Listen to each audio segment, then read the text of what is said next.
নমস্কার বন্ধুরা, দিনের শুরুতে আমি কি করেছি সেটাই একটা ছোট ভিডিওর মাধ্যমে শেয়ার করছি। সকাল সকাল ঘুম থেকে উঠে অন্যান্য কাজকর্ম করে মাছের বাজারে চলে গেছিলাম মাছ আনতে। অন্যান্য উপকরণ সবজি এগুলো কিনতে পারলেও মাছ কিনতে আমি ভীষণ ভয় পাই, কারণ যে কোনো মাছই যে দামে আমার কাছে বলবে আমি কিন্তু কোনো দরদাম ছাড়াই সেই মাছটা কিনা নিই। এই দিনও ঘটলো সেই ঘটনা, মাছটা একটু বেশি দামে আমার কাছে বিক্রি করেছে, আমাকে ঠকিয়ে দিয়েছে।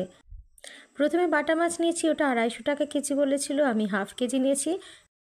লোটে মাছটা অনেক বেশি নিয়ে নিয়েছে, আমাকে বলল 200 টাকা কেজি। পরে আমি জানতে পারলাম ওটা নাকি 120 টাকা কেজি করে বিক্রি করে। যাই হোক, এইভাবে কিনতে কিনতেই হয়তো একদিন শিখে যাব খুব ভালোভাবে মাছ কেনা।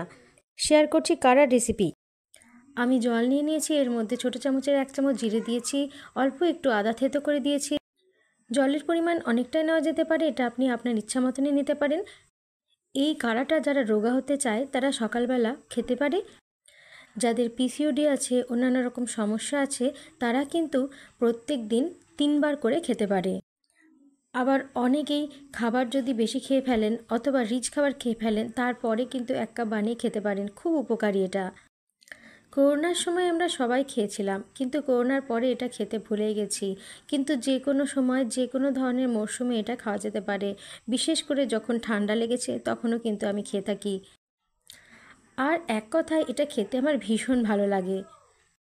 ও আচ্ছা, বাজার থেকে কী আনলাম সেটা তো বলাই হলো না, চলুন দেখা যাক আজকে কি কি এনেছি। তো বাড়িতে আমি মাছগুলো নিয়ে চলে এসেছি। আমি নিয়ে এসেছি লোটে মাছ আর বাটা মাছ। তো লোটে মাছটা কালকে করবো ভাবছি, বাটা মাছটা আজকে করবো ভাবছি। বাটা মাছটা একটু আলাদা ধরনের করতে চাই এবং আপনাদের সাথে পুরো রেসিপিটা শেয়ার করতে চাই। বাটা মাছগুলো কিন্তু খুব ভালোই দিয়েছে, একদম টাটকা মনে হচ্ছিল। বাটা মাছগুলোকে একটুখানি আঁশই ছাড়িয়ে দিয়েছে, আর বাকিটা আমাকে ছাড়তে হয়েছে। তারপরে দেখলাম যে গ্যাসের ওপরে দুধ পড়ে যাওয়ায় গ্যাসটা পরিষ্কার করতে হবে। সেই জন্য প্রথমে আমি গ্যাসটাকে ভালোভাবে পরিষ্কার করে নিই, তারপরে রান্নাটা শুরু করব। গ্যাসটা পরিষ্কার করার জন্য আমি মাঝে মাঝে সামান্য একটু নুন আর ভিনেগারটা ব্যবহার করে থাকি। স্কচ ব্রাইট দিয়ে একটুখানি ডললেই খুব ভালোভাবে পরিষ্কার হয়ে যায়। বাটা মাছগুলোকে খুব ভালোভাবে কড়া করে ভেজে নিয়েছি। প্রথমে ভাবলাম শুধুমাত্র আলু দিয়ে রান্নাটা করি, তারপরে মনে হলো শিম আছে যখন শিমটাও দিয়ে দিই। একটা আলুর খোসা ছাড়িয়ে নিয়েছি, আর 10টা মতন শিমকে আমি মাঝখান থেকে কেটে নিয়েছি। শিমের পাশ থেকে যে শিরদাঁড়াটা থাকে সেটাও আমি ছাড়িয়ে নিয়েছি। সর্ষের তেল ভালোভাবে গরম করে নিয়ে আলু আর শিমটাকে ভালো করে ভেজে নিচ্ছি। যখন একদম বাটাবুটির অসুবিধা হয় তখন বন্ধুর দোকান থেকে আনা সানরাইসের এই পাউডারটা আমি ব্যবহার করে থাকি, সর্ষে পাউডার। শুধুমাত্র 4-5টা কাঁচা লঙ্কা আর সর্ষে পাউডারটাকে মিক্সিতে ভালো করে ব্লেন্ড করে নিয়েছি। কড়াইয়ের মধ্যে শিমটা আর আলুটা দিয়ে ভাজছিলাম, ওর মধ্যেই পুরো মিক্সচারটা দিয়ে দিয়েছি। একটু ফুটে উঠলেই মাছগুলো দিয়ে দিয়েছি। অনেক সময় অতিথিরা আসবে বলে আমরা অনেক কিছু রান্না করে থাকি, সেই সময় যদি কোনো কিছু বাটার ঝামেলা থেকে আপনারা মুক্তি পেতে চান তাহলে এই ধরনের সর্ষে বাটা ব্যবহার করতে পারেন। অনেকে ভাবছেন হয়তো এই ধরনের সর্ষে বাটায় কোনো ধরনের টেস্ট পাবেন না, এটা একদমই ভুল। এই ধরনের সর্ষে বাটায় কিন্তু অনেকটাই সর্ষের টেস্ট পাওয়া যায়।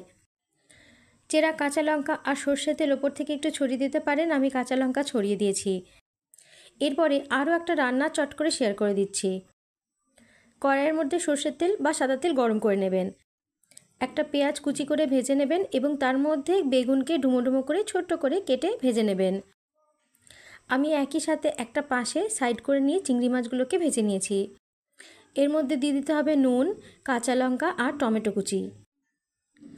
অনেকক্ষণ ধরে খুব ভালোভাবে ভাজা হয়ে গেলে নামিয়ে নেবেন, এটা খেতে খুব ভালো লাগে রুটির সাথে এবং ভাতের সাথে। এত কিছু রান্না করার পরে বেলা হয়ে গেছিলো এবং চাটা না খেয়ে আর থাকতে পারছিলাম না, সেই জন্য চা খেয়ে নিলাম একটা রুটির সাথে। তো সব বন্ধুদের আমি এটাই বলবো যে যতই আপনারা ব্যস্ত থাকুন না কেন, যতই আপনারা রান্না বান্না করুন না কেন, মাঝখানে নিজের জন্য একটু টাইম বার করে ব্রেকফাস্টটা অবশ্যই করবেন।